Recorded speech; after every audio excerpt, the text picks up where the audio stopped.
이 세상의 많은 인간관계들 가운데서 부부관계나 부모 자식 간의 관계만큼 아주 가깝고 끈적끈적한 그런 관계는 없을 것입니다. 그런데 그런 관계에서도 문제가 생겨서 서로 갈등을 일으키고 멀어질 수도 있습니다. 이렇게 예를 들어볼까요? 부모가 딸을 정성스럽게 길렀습니다. 대학 공부까지 시키고, 근데 이 딸이 이제 관연해서 결혼할 때가 됐습니다. 그런데 딸에게 남자친구가 생겼습니다. 그런데 부모가 보니까 영 마음에 안 들어요. 예수를 안 믿는 청년하고 사귀고 사랑에 빠졌다든가, 믿어도 교회를 다니냐 마냥 하면서 전혀 부모의 기대치에 못 미치는 그런 남자를 사귄다고 칩시다. 그러면 부모의 마음에는 무거워지고 딸과의 관계가 점점 멀어지기 시작합니다. 금이 가기 시작을 하죠.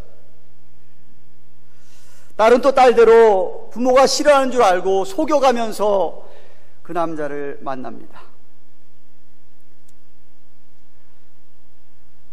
부모가 자꾸만 자기하고 자기가 사랑하는 남자를 부모가 떼어르는 거로만 생각을 하게 되고 마음에 담이 생기면서 꽉 닫히기 시작을 합니다.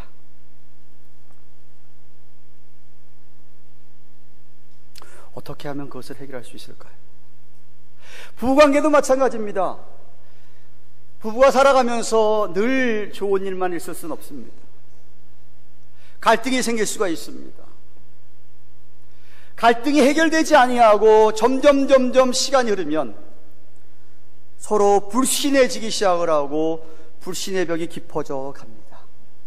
그러다가 한계에 부딪히면 너랑 나랑 헤어지자 이렇게 되는 것이죠.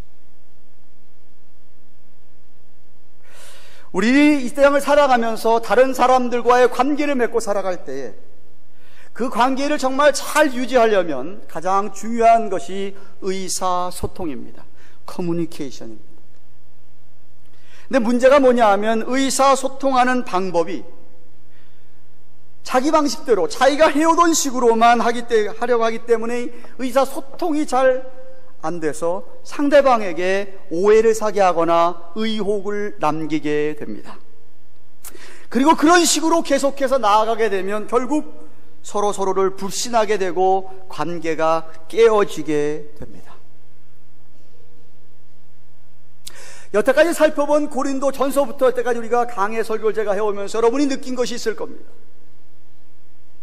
고린도 교회 교인들과 사도 바울 사이에는 어느덧 불신의 골이 깊어져가지고 불신의 장벽이 높아져서 서로 담을 쌓고 지낸 정도가 아니라 고린도 교인들 가운데 몇몇 사람들이 바울을 막 비방을 하고 욕을 하고 공격을 하는 사람들이 있어서 바울에게는 그것이 참 큰 고통이었습니다. 근본적인 이유는 바울이 전하는 말씀이 오로지 십자가, 예수의 십자가와 부활만을 전하는 것이기 때문에 그 외에는 다른 아무것도 인정을 안 하려고 하는 것 때문에 문제가 생기기 시작을 했습니다. 뿐만 아니라 바울이 고린도 교회 안에 골마 터져 있는 죄들을 낱낱이 지적을 하니까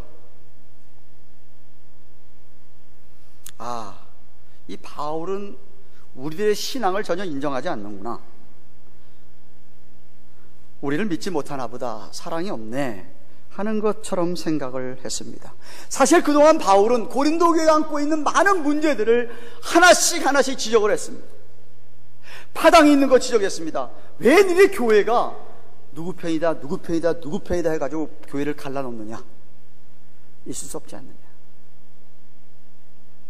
아니 세상에 믿는 사람들의 공동체 안에 어떻게 음행하는 자가 있을 수가 있느냐? 아버지의 첩하고 사는 남자가 있으니 그런 사람을 교회에서 어떻게 가만히 두느냐 하고 꾸짖었습니다. 우상에게 드린 제사 음식을 놓고 문제가 나기도 했을 때에 니들 왜 서로 그렇게 정죄하면서 그렇게 욕하고 그러느냐? 은사 문제를 가지고도 하나님이 주신 은사를 가지고 교만하게 내 은사가 최고인 양 자랑을 하는 것 때문에, 같은 은사 없다고 해서 서로들 비난하는 것 때문에 바울이 그 죄를 지적을 했습니다. 아무리 은사가 많으면 뭐하냐? 사랑 없으면 그 아무것도 아니다 하면서 구체적으로 여러 가지 죄를 지적을 했습니다. 그러니까 자꾸만 이런 죄만 지적을 받으니까 어느덧 교인들과 바울 사이에는 불신의 골이 깊어졌던 것이었습니다. 물론 그들 가운데는 유대주의자들과 아직도 예수 그리스도의 십자가를 믿지 않는 자들, 그 영향을 받아가지고, 또한 거짓 선지자들, 거짓 교사들로 말미암아 잘못된 진리를 듣는 바람에 그 진리를 듣고 복음에서 떠난 사람들도 있었습니다. 그래서 지난 주일날 우리가 1절부터 10절까지 말씀을 보면서 바울이 뭐라고 강조합니까? 제발 하나님의 은혜를 헛되이 받지 말라 라고 말씀하신 것을 여러분이 기억하시겠는지요? 사실 사도 바울은 고린도 교인의 영적인 아버지였습니다. 그는 복음으로 고린도 교인들을 낳았고 고린도 교회를 개척을 했습니다. 하지만 지금은 시간이 흐르면서 바울과 그 교인들 사이에 오해가 생겨서, 물론 소수이긴 하지만은 그들의 영향 때문에 바울과 고린도 교인들 사이에 마음이 닫혀버린 것이었습니다. 그리고 그 악 영향이 교회 전체에 미치게 되었던 것이죠. 그래서 오늘 본문의 11절 12절 말씀 보십시오. 바울이 정말 그 속에 있는 마음을 털어놓습니다. 고린도인들이여, 너희를 향하여 우리의 입이 열리고 우리의 마음이 넓었으니 너희가 우리 안에서 좁아진 것이 아니라 오직 너희 심정에서 좁아진 것이니라 하고 얘기합니다. 늘 그러했듯이 바울은 정말 진솔하게 자기의 그 심정을 토해내고 있습니다. 그동안도 하나님에 대해서도 바울은 하나도 가감없이 진솔하고 얘기를 했고, 죄에 대해서도 그는 빠짐없이 정말 그대로 그들의 죄를 지적했습니다. 정직하게 정말 바울은 이야기를 했습니다. 그리고 지금 그들을 향한 마음도 진솔하게 자기에 있는 마음을 그렇게 다 털어놓고 있고 표현하고 있습니다. 애초에 주님을 몰랐던 저들이 바울 때문에 주님을 알게 되었고 믿게 되었던 그들이었습니다. 그런데 악한 사람의 영향을 받아 그들의 마음이 닫혀져 버린 것이었습니다. 바울이 얘기합니다. 우리들은 바울과 그의 동료들 아직도 너희들을 향하여 마음이 넓게 너희들 다 정말 품고 있다, 사랑하고 있다. 우리의 마음이 좁아진 게 아니라 니네들 마음이 지금 좁아져 있다 라고 이야기하고 있습니다. 아까도 얘기했지만 바울이 아마도 어쩌면 계속해서 고린도 교인들의 죄의 문제를 지적하다 보니까 십자가만을 전하다 보니까 그런 결과가 나타났지 않았나 생각을 합니다. 요즘도 얼마나 많은 교인들이 목사가 강단에서 축복의 설교만, 위로의 설교만, 칭찬의 설교만을 듣기를 원합니다. 이민생활하면서 얼마나 힘들어 죽겠는데 고생하고 있는데 교회까지 와서 죄에 대한 설교를 듣고 스트레스 받아서 가야 되느냐 이 말이지. 그래서 강단에서 죄를 지적하고 회개하라고 하는 설교를 요즘 교인들이 싫어합니다. 하지만 하나님 아버지 앞에서 설교자는 결코 양들이 좋아하는 설교만 할 수가 없습니다. 양들이 듣기 좋아하던 싫어하던 설교자는 하나님 앞에서 정직하게 성경 말씀을 그대로 전해야 합니다. 여러분도 한 목사가 좀 이상하다, 왜 설교 말씀 그대로 안 전하고 사람 눈치 보면서 설교하는 것 같으면 늘 즉각 한 목사님 좀 이상한데요, 얘기하셔야 돼요. 저는 안 그러려고 애를 쓰지만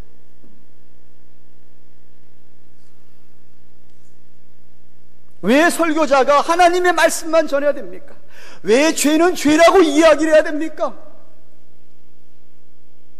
예배를 주일날 안 들어오면 죄입니다라고 이야기를 해야 된다 이 말이죠. 왜? 하나님의 말씀이 능력이 있기 때문에 그렇습니다. 하나님의 말씀이 사람을 변화시키는 능력이 있기 때문에 하나님의 말씀만이 그 사람이 하나님께 참으로 복받는 사람으로 바꿀 수 있기 때문에, 그래서 설교자는 하나님의 말씀만 전해야 합니다. 십자가와 부활의 메시지만 사람을 회심시킬 수가 있습니다. 그것이야말로 하나님의 참 사랑이기도 합니다.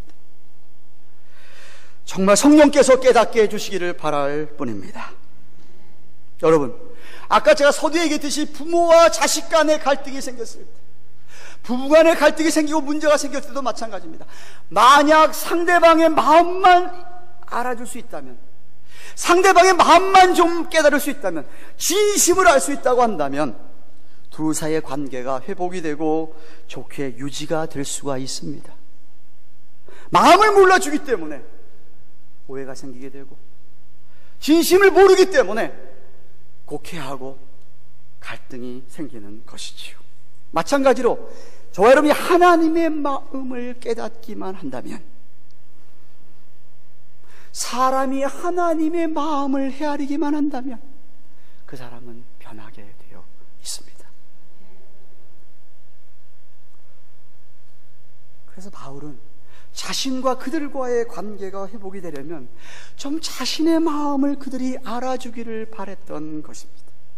13절 말씀에 그래서 이렇게 얘기합니다. 내가 자녀에게 말하듯, 정말 내가 자녀에게 말하듯 하는데 얘들이 정말 자녀로 생각하고 보답하는 양 너희도 마음을 넓혀라 라고 이야기합니다. 마음을 닫아놓지 마라. 마음을 좀 좁게 갖지 말고 마음을 좀 열어라 라고 부탁을 합니다. 만약 그들이 바울을 영적 아버지로 인정한다고 한다면 자녀로서 보답하려는 자세를 가지고 마음을 넓히라고 합니다. 아니, 만약에 인정하지 않겠느냐? 이상한 얘기를 듣고, 그렇다 하더라도 좀 마음을 좀 넓혀주면서 좀 내 마음을 좀 알아주라고 지금 간곡히 이야기하고 있습니다. 왜? 사랑하고 있으니까 사랑을 받으라는 것이죠. 여러분, 자녀가 부모의 마음을 알아준다고 한다면 어느 자녀가 부모를 공경하지 않겠습니까? 부모의 마음을 헤아리지 못하기 때문에 rebellious한 것 아니겠습니까? 부모의 마음을, 진심을 안다고 한다면 자녀는 부모에게 공경할 수 있고 부모의 말을 잘 들을 것입니다. 그래서 7장 2절에 보시면 마음으로 우리를 영접하라.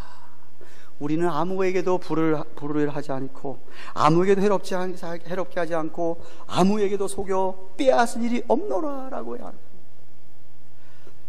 한번 따라 할까요? 마음으로 우리를 영접하라.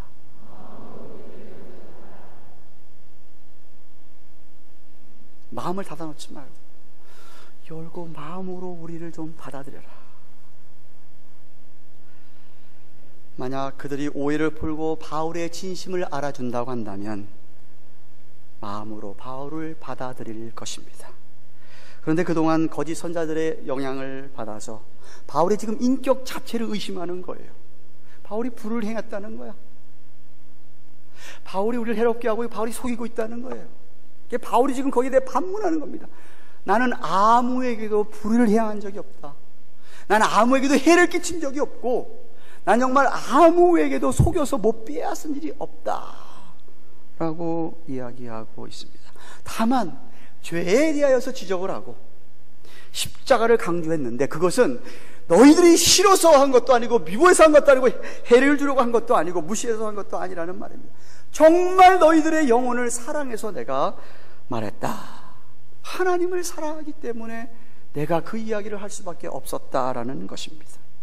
그런데 오히려 그들 중에 거짓 교훈을 전한 자들이 고린도 교인들의 영혼을 망치고 있음에도 불구하고 그들이 그것을 깨닫지 못하고 자기들의 귀에만 좋은 설교를 받고 그들을 인정하고 칭찬해 주니까 그 악한 자들이, 거짓 교사들이 좋고, 그래서 그 사람들을 잘해주고 있었던 것이었습니다.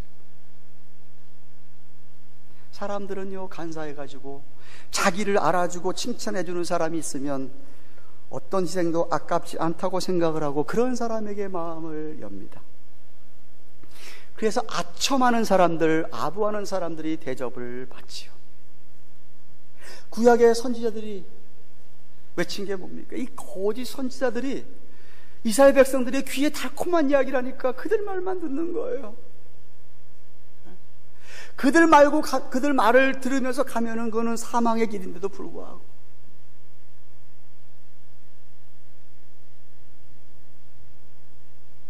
그러니까 만약 고린도 교회 교인들이 거짓 교훈의 말에 귀를 기울이면서 듣고 좋아했다고 한다면 그것이 곧 불의를 행하는 것이고 해를 끼치는 것이고 속이는 것이라는 겁니다.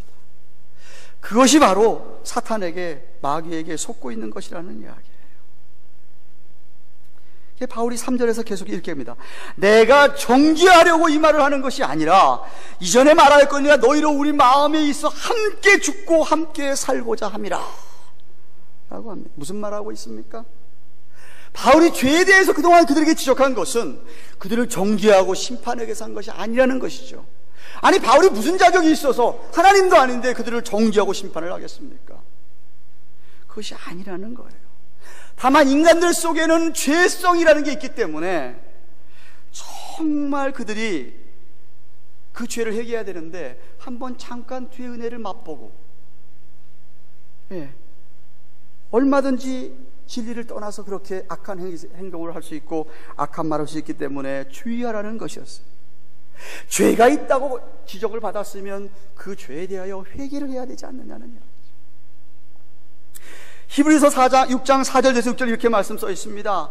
한 번 비침을 얻고 하늘의 은사를 맛보고 성령에 참여한 바 되고 하나님의 선한 말씀과 내세 능력을 맛보고 타락한 자들. 무슨 말이에요?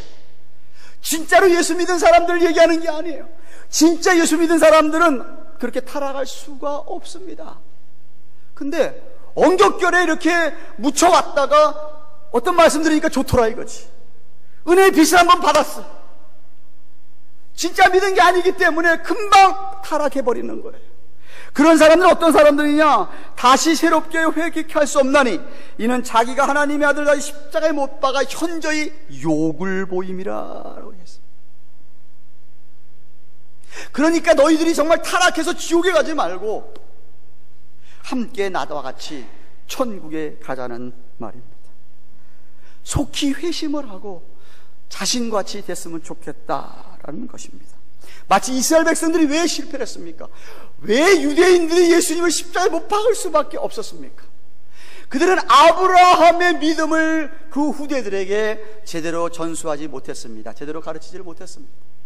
아니, 메시아가 왔는데 그리스도에 대해서 수없이 구약 성경에서 예언되어진 말씀처럼 정말 나사렛 예수 그리스도가 그 자리에 와가지고 그렇게 정말 이사야서 53장 얘기한 것처럼 고난을 받고 그랬는데도 불구하고 그들은 끝까지 예수 그리스도를 메시아로 믿지 않았습니다. 그래서 망한 겁니다.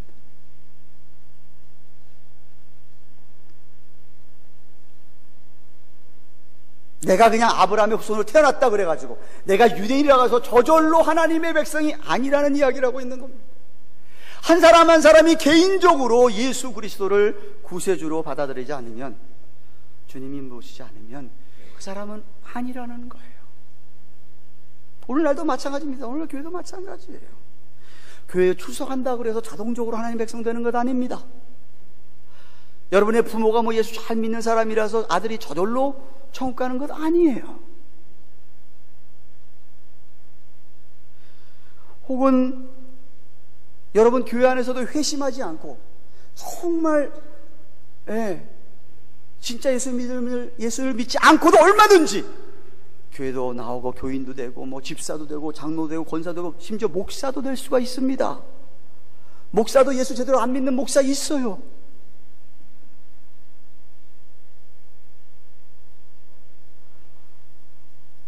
정말 내 자신이 진실로 죄인임을 깨닫고 회심한 경험이 있어야 돼요. 진짜 회개했던 과거의 경험이 있어야 돼요. 아, 내가 세상으로 향하고 지옥으로 향하던 내 삶이 잘못됐구나. 주님의 늘 깨닫고 이쪽이 아니었구나. 방향을 180도 바꿔서 주님을 향하여서 삶을 완전히 턴어라운드하는 그런 회심, 그게 컨버전이라는 뜻입니다. 그게 없으면 아니오시다, 아닌 거라는 거예요.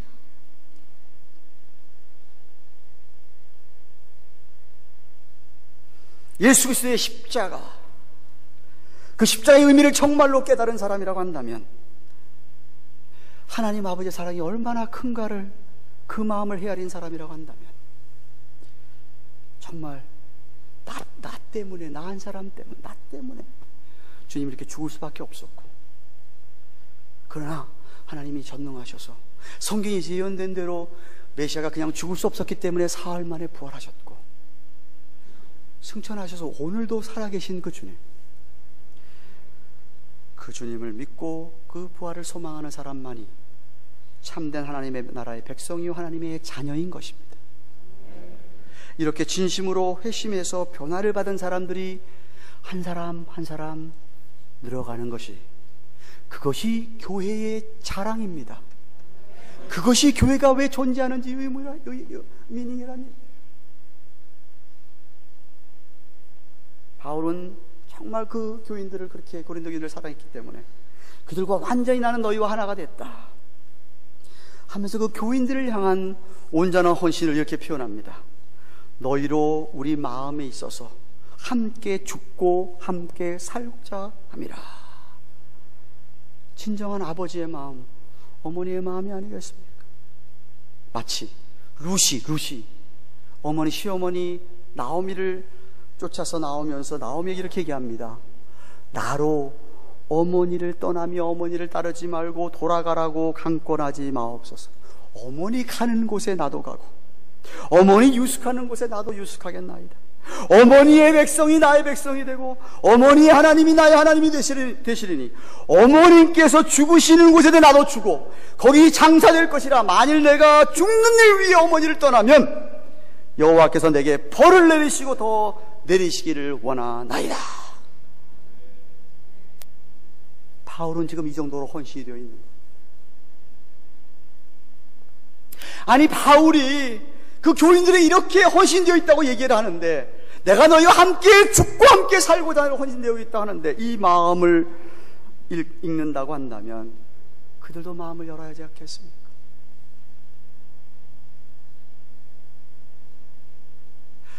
이어서 바울은 4절에 내가 너희를 향하는 말이 담대한 것도 많고 너희를 위하여 자랑하는 것도 많으니 내가 우리의 모든 환난 가운데서도 위로가 가득하고 기쁨이 넘치는도다 라고 말합니다. 여기 우리말 번역에 담대한 것도 많고라는 뜻이 여러분에게 금방 들어오질 않을 겁니다. I have great confidence in you. 이게 내가 너희에게 믿는 구석이 있다는 얘기예요. 그것이 많다라고. Great confidence in you. 믿을 게 너희에게도 분명히 많다. 비록 그들이 바울을 오해해서 비방하기도 하고 마음을 닫아놓으면서 불신하기도 하고 불신한적이도 헌신되어 있지 않았어도 하나님을 믿기 때문에, 그래서 내가 너희에게 이렇게 헌신되어 있다. 그래서 너희를 위해서 믿는 바가 있다. 빌립보서 1장 6절에 너희 속에 착한 일을 시작하신 이가 그리스도 예수의 날까지 이루실 줄을 우리가 확신하노니 한 것처럼, 하나님께서 바울을 통해서 그리스도의 복음을 고린도 교회에 심을 심어놨으면, 그리고 물을 주었다고 한다면 때가 되면 반드시 열매를 거둘 것을 바울은 믿었다는 말입니다. 그래서 믿는다는 거예요. 자랑하기까지 한다고 한다. 자랑. 아니, 그런 사람들 그런데 자랑한다고 이야기를 합니다. 아니, 자랑하는 것이 많다고 이야기합니다. 물론 그들의 죄된 모습을 자랑하는 것도 아니고 그들의 미성숙한 모습, 불신하는 모습을 자랑하는 것이 아닙니다. 그런 연약한 모습이 있음에도 불구하고 하나님께서 고린도 교회를 향한, 그 교인들을 향한 뜻이 이루어져 가고 있음을 분명히 믿기 때문에 그래서 자랑한다는 거예요. 실제로 바울은 디도가 어떤 사람인 줄 아세요? 지금 바울이 쓰고 있는 이 고린도 전후서를 가지고 그 고린도 교회에 전해줬던 사람이 디도라는 사람입니다. 7장 14절에 보시면 디도에게 고린도 교회를 자랑했던 바울의 모습을 볼 수가 있어요. 내가 그에게 너희를 위하여 자랑한 것이 있더라도 부끄럽지 아니하니 우리가 너희에게 이런 말이 다 참된 것 같이 디도 앞에서 우리의 자랑한 것도 참되게 되었도다. 물론 아직도 주님을 제대로 믿지 못하는 유대주의자들 제외하고는 대다수의 그래도 교인들이 바울의 자랑거리가 되는 것이었습니다.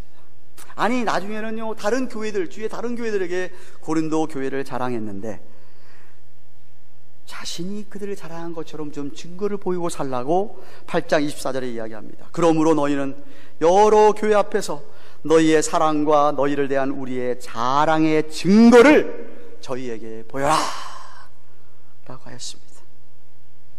뿐만 아니라 4절 하반절을 보면 자기에게 어려움이 많고 환난이 있는데도 불구하고 그들 때문에 자기가 위로를 받는다, 그들 때문에 내가 기뻐한다라고까지 이야기하고 있습니다. 사랑하는 교양가든 교회 여러분, 그렇습니다. 여러분이 상대방의 진실을 알아준다고 한다면, 믿어준다고 한다면, 의사소통에 좀 문제가 있다 하더라도 관계를 잘 해결할 수 있고 회복할 수가 있습니다. 생각해 보세요. 아니, 부부가 결혼을 했는데, 아니, 부모와 자식 간인데, 아니, 상대방의 마음을 읽을 수 있다고 한다면 어떤 문제를 해결하지 못하겠습니까? 여러분, 관계가 깨졌을 때, 관계가 멀어질 때, 갈등이 생길 때의 해결책은 열린 마음입니다. 그것이 바로 사랑이에요. 사랑은 사람을 품는 게 사랑입니다. 넓은 마음으로 사람을 품어주는 게 사랑이에요. 반대로 시기 질투로 사람을 미워하고 배척하는 거예요. 품어줘야 돼. 그게 사랑의 마음이지. 그래서 사도 바울이 고린도 교인들에게 간곡히 제발 마음을 좀 넓혀라. 우리를 좀 마음으로 받아줘라. 사랑을 받으라고 해요. 아버지가 자녀를 어떻게 안 사랑하겠냐? 내가 너희 아비인데 아비가 너희를 사랑하는데 좀 말아 받으라고 이야기를 해. 불을 행한 적도 없다, 해를 끼친 적도 없고, 속여서 빼앗은 적도 없다. 니들 정죄하고 심판하기 위해서 그동안 죄를 지적한 것이 아니다. 다만 너희가 죄가 있음을 깨닫고 십자가의 은혜를 받아들이라고 합니다. 그래서 얼마나 자기가 그들에게 헌신되어 있는지, 나는 너희와 함께 죽을 수도 있고 함께 살 수도 있다고 합니다. 그들이 여태까지 부정적인 면을 얘기했는지 모르지만 긍정적으로도 나도 너희를 자랑할 것이 있고, 내가 어려울 때 너희들 때문에 내가 위로를 받을 때도 있고 기뻐할 때도 있다 라고 이야기합니다. 마찬가지로 만약 여러분들이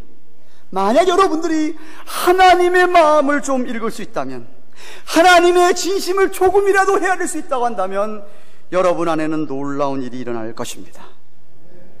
바울은 지금 그 하나님의 마음을 대신해서 그들에게 이야기하고 있는 것이에요.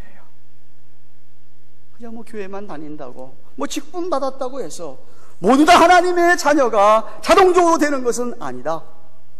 죄에 대한 회개와 회심이 있어야 한다. 하나님 마음을 알고 십자가 사랑을 경험했어야 된다. 하나님을 좀 인격적으로 만났어야 된다. 성령을 받았어야 된다. 그리고 정말 진실로 하나님을 아버지, 누가 뭐래도 하나님 아버지, 주님을 향하여서, 우리 그리스도를 향하여서 주님 나의 주님이십니다 라는 고백이 있고 주님을 정말 그렇게 받아들였어야 합니다. 저는 여러분 모두가 이미 그렇게 하나님의 큰 사랑을 깨닫고 마음을 정말 활짝 열고 예수 그리스도를 구세주로 주님으로 받아들이신 줄로 믿습니다. 그렇다면 여러분, 제발 마음을 좀 넓게 하십시오. 좀 품으시기 바랍니다. 교회 안에서든지 가정에서든지 어떤 갈등이 있다면 옳고 그르기, 누가 잘됐다 잘못됐다 옳고 그르기를 가르기 전에 좀 넓은 마음으로 상대방을 이해하고 품고 용납하시기를 바랍니다. 그것이 참사랑이고 그것이 아가페 사랑입니다. 그러면 정말 관계가 회복이 되고 이전보다 더 그 관계가 깊어지게 됩니다. 만약 여러분이 내 관점에서만 생각을 했다면 정말 그 사람의 관점에서 좀 생각을 해보고 의사소통을 좀 입을 열어 말 좀 하시고 의사소통을 좀 해서, 아니 좀 바울처럼 진실로 여러분의 진심을 그 사람 앞에 토해내세요. 난 정말 사랑한다. 마음을 열고 좀 나를 받아줘라. 여전히 사랑하고 있다고, 아니 내가 여전히 사랑하고 있기 때문에 내가 당신을 믿는다라고 좀 말하십시오. 상대방이 완전해서가 아닙니다. 아니 누가 완전한 사람이 어디가 있겠어.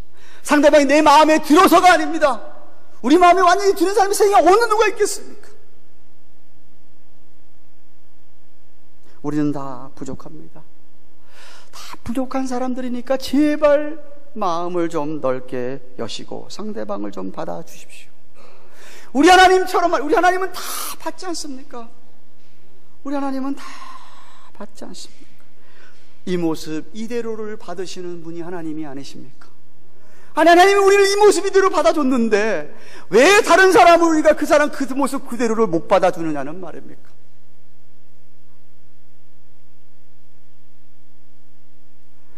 물론 인간적인 우리는 못합니다. 다만 여러분이 만약 성령을 받으신 분이라면 여러분 안에 계신 성령님께서 얼마든지 여러분에게 제발 마음을 열고 받아라고 이야기하실 때에 순종하기만 하면 여러분은 다 그렇게 넓은 마음으로 받을 수가 있습니다. 성령님께 순종하십시오. 성령님의 음성에 좀 민감하게 반응하시며 따르십시오. 여러분, 이런 사랑만이, 무조건적인 사랑만이 사람을 감동시킵니다. 그 사람을 변화시킵니다. 저는 부족하지만 정말 바울처럼 여러분에게 자신 있게 말할 수 있습니다. 저는 여러분을 향해서 마음이 활짝 열려 있습니다. 여러분의 영적 아비라고 생각을 하고, 여러분 다 여러분의 나의 자녀라고 생각을 하고, 누구에게나 정말 마음이 열려 있습니다. 그런데 어떤 분들은 마음을 닫고 계세요. 마음을 조금 열고 계세요. 좀 마음을 활짝 여십시오. 마음을 좀 넓히십시오. 진솔한 마음으로 한 목사를 여러분의 영적 아비로 받으시기를 축원합니다. 여러분의 복이에요. 그런 사람 제가 새벽마다 기도하지 않습니까? 붙들고 하나님 내게 허락하신 자녀들입니다. 잘 돼야 되지 않겠습니까? 네? 뭐 여러분도 그렇겠지만, 대부분 여러분도 그럴 거지만 저도요, 어느 누구에게 불의를 행해본 적이 없습니다. 해를 끼쳐본 적도 없고요, 속여서 못 빼앗은 적도 없어요. 불의를 당해본 적은 있습니다. 해를 당해본 적은 있습니다. 속아본 적도 있습니다. 그러니까 저는 그렇게 살지 않았습니다. 그렇게 목회해오지 않았어요. 비록 부족해서 말에 실수한 적은 있습니다. 뭐 여러분 마음을 아프게 한 적이 있을지도 모르겠습니다. 있었겠지요. 하지만 최소한도로 저는 순수한 마음으로 목회하려고 애를 쓰고 있습니다. 십자가의 복음과 부활의 소망만을 여러분에게 설교하기를 원합니다. 정말 성경 말씀이라고 한다면 하나도 빼놓지 않고 그대로 여러분에게 설교하기 원합니다. 뭐 여러분 가운데 이 말씀 들으면 누가 뭐 시험 받을 것 같아서 제가 뭐 그게 어려워서 설교하지 않는 목사가 아닙니다. 죄송하지만. 그럼 제가 이 자리에서 떠나야 됩니다. 참된 설교자가 아닙니다.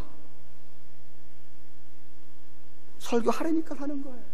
말씀이 있으니까 하는 겁니다. 오해하지 마세요, 지금.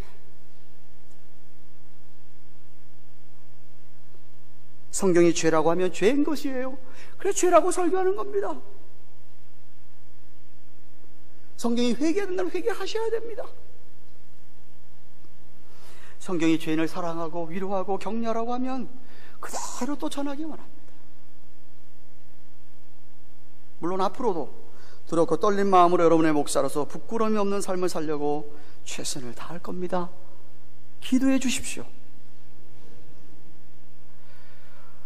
정말 저도 여러분을 사랑하기 때문에 여러분을 믿고 싶고, 여러분 정말 누구에 자랑하고 싶고, 여러분 때문에 좀 힘들어도 내가 위로를 받고 싶은 게 저입니다. 정말 기쁨이 되는 여러분이 되기를 정말 원합니다. 정말 좀 한 목사와 함께 죽고 함께 살자. 여러분 좀 그런 헌신이 없습니까?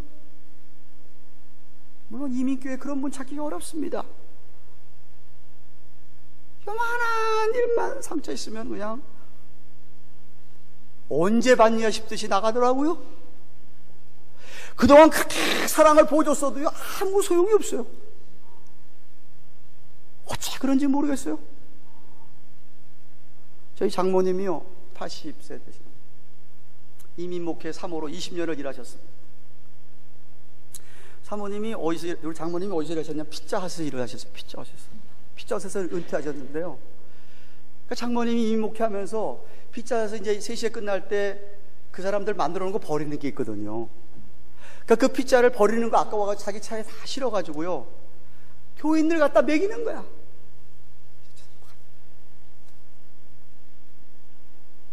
정말 그 교회 교인 가운데서 사모님의 피자를 안 먹어본 사람이 없어요. 한 번도 아니고, 두 번도 아니고, 세 번도 아니고. 근데도요, 뭔 일 생기면 나갈 땐 칼같이 뒤돌아 나가더랍니다. 제가 신학교 가겠다고 그랬더니 우리 사모님이, 목사님, 자신이 이 이민교회 교인들한테 너무나 당한 걸 아는 거예요. 목사 되지 말고 신학교 교수나 돼. 그 마음을 아시니까, 너무나 고통스러운 마음을 아시니까. 정말 목사는 여러분과 함께 죽고 함께 살기를 정말 원하는데 그런 사람이 많이 없는 거예요. 오늘 원래에 모이죠. 원래 지회장님들 제발 회의 때 한번 외치세요. 우리 함께 살고 함께 죽자고 좀 외치라니까요. 한번 결혼했으면 부부가 뭔 일이 있어도 끝까지 죽을 때까지 같이 가야 되는 거 아니에요? 왜 몇몇 사람은 아멘 하는 거예요 도대체? 여러분 다 안 그렇게 사는 거예요? 하나님께서 뜯어내서 몇 개 주셨으면 진짜 죽음 아니면 우리 안 해지겠습니다. 좀 이런 게 좀 있어야 되지. 여러분 그런 공동체에 좀 속하기 원하지 않으세요? 네? 서로에게도 우리가 정말 참된 사랑으로 엮어진 그런 공동체가 되기를 원합니다. 혹시 여러분 짐승, 동물 가운데, 애니멀 가운데서 미어캣이라는 동물 아십니까? 사진 보이시죠? 저겁니다, 저거. 저게 미어캣이거든요. 근데 이 짐승은요, 이 아프리카 아주 건조한 황무지 같은 데 살아가는데, 한 20-30마리가 무리져가지고 땅에다가 굴을 파고 살아요. 근데 이 동물을 관찰했던 학자가 이 미어캣 커뮤니티에 살아가는 필로소피를 한마디로 이렇게 요약했습니다. One for all, all for one. 다시 말하면 이 미어캣은 한 사람이 모든 사람 위해서, 모든 사람이 그 하나 위해서, 그런 필로소피를 본 거예요. 그래서 만약에 이렇게 모여 사는데 그들의 천적인 호크, 매나, 이그, 독수리가 와서 채가려고 이렇게 먹이를 이렇게 하려고 이렇게 하면 그것을 경계하기 위해서 하나하나가 이렇게 돌아가면서 보초를 선대요, 보초를. 그리고 파수꾼 하나는 좀 더 높이려고 나무 같은 데 위에 올라가서 이렇게 지켜보고 주위를 살핀다고 그럽니다. 다른 식구들이 먹이를 찾고 맛있는 먹잇감을 즐긴 동안에 자기는 이렇게 열심히 이렇게 보고 있는 거예요. 한번 유튜브 들어가가지고 미어캣 치셔가지고 한번 보세요. 다 이렇게 보고 있어요. 하나는 다른 사람 다 먹고, 다른 애들은 사람이 아니지. 다른 미어캣은 다 먹고 있으면 자기는 딱 이렇게 딱 쳐다보고 있어요. 자기 공동체를 지키기 위해서. 한치의 소홀함이 없이 공동체에 어떤 위험이 임할까를 살피고 또 경고한다고 합니다. 그리고 한 암컷이 새끼를 낳잖아요. 모든 암컷이 같이 그 새끼에게 젖을 먹인답니다. 그렇게 해서 키우고, 만약 자기들 굴에 적이 공격을 해오면 그 동료 하나가 굴 입구에서 그냥 몸을 대고서는 죽기까지 그 적에게 그냥 자기 몸을 죽을 때까지 막아낸다는 거죠. 그 그 굴 안에 있는 자기의 커뮤니티의 그 무리들을 지켜내기 위해서. 그러다가 그 막던 미어캣은 죽기도 한다고 합니다. 그러면 남은 식구들이 싸우다가 죽어가는 동료를 그냥 홀로 두지 아니하고 참 숨 거둘 때까지 그냥 그 옆에서 그 따뜻하게 그 체온을 막 받쳐주면서 그렇게 보살핀다고 합니다. 한 사람은 모두를 위해, 모두는 한 사람을 위해. 이런 공동체, 이런 교회, 주님이 원하시는 교회가 아닐까요?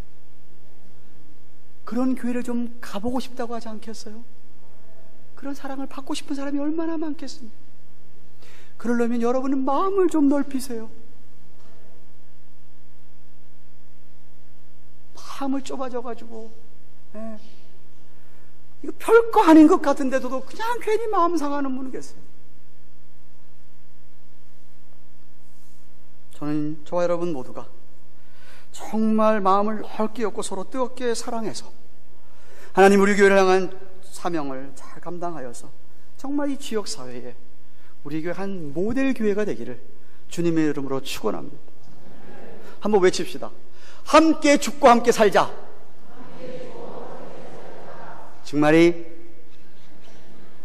내가 하라고 해서 한 거예요 그냥?